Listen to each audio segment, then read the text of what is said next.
supposed to bring together members of both parties with members of the press.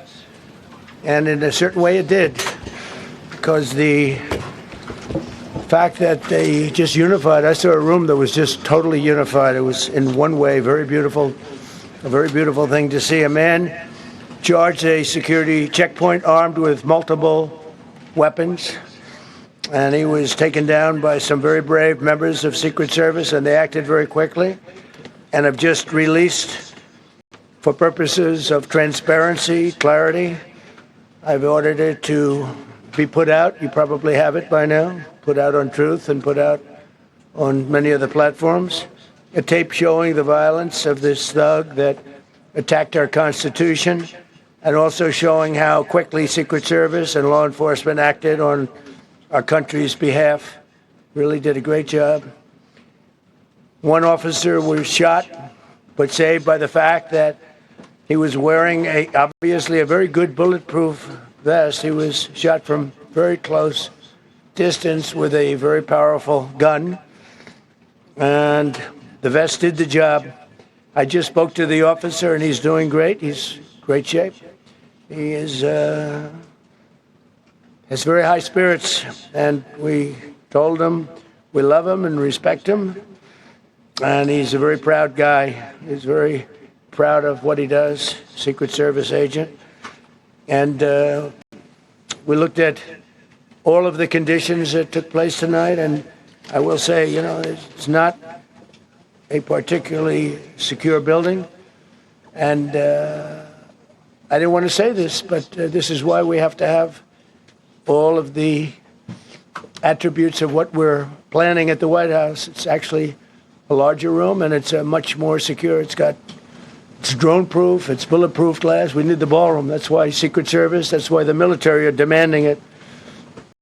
They've wanted the ballroom for 150 years for lots of different reasons, but today's a little bit different, because today we need levels of security that probably nobody's ever seen before. But everyone owes a tremendous debt of gratitude to the courage of law enforcement, the law enforcement, and working with the D.C. police. And we just spoke with the mayor. And when we're finished, the police chief is going to take over and discuss it also from their viewpoint. But they also performed exactly as they were supposed to. And you see the attacker in different positions, but you also see the attacker totally subdued and under control. So as you know, this is not the first time in the past couple of years that our republic has been attacked by a would-be assassin who sought to kill. In Butler, Pennsylvania, less than 2 years ago, you all know that story. And in Palm Beach, Florida, a few months after that, we came close. We really had, again, we had some great work done by law enforcement.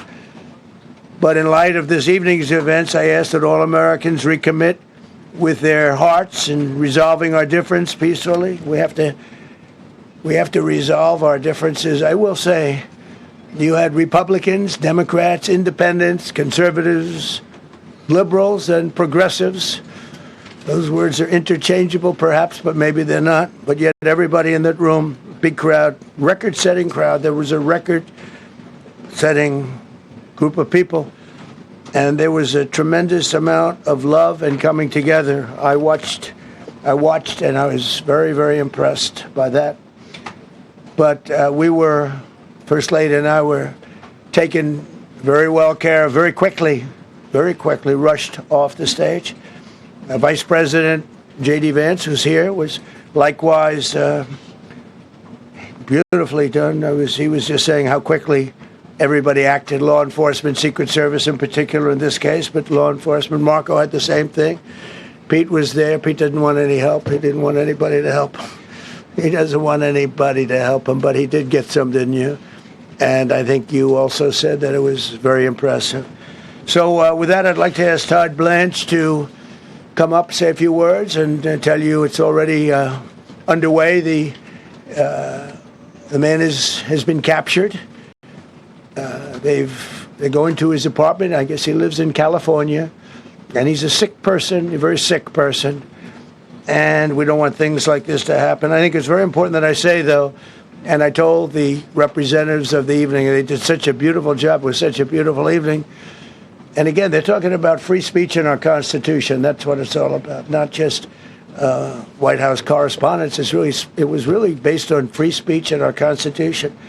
But I said very importantly that we'll do it again within the next 30 days, and we'll make it bigger and better and even nicer. So I just want to thank everybody that was involved. I also want to thank the press, the media. You've been very responsible in your coverage. I will say I've been seeing what's been out. You've been very responsible. So Todd Blanche, I'd like to say a few words. I know we're going to have cash, and then you're going to go on. We can ask. I guess we can take a couple of questions. I want to thank the First Lady for. That was a rather traumatic experience for her. There was a lot of action taking place up there very quickly. But again, the response time was really incredible. And we're going to reschedule. We're going to do it again. We're not going to let anybody take over our society. We're not going to cancel things out because we can't do that. We wanted to stay tonight. I will tell you, I fought like hell to stay.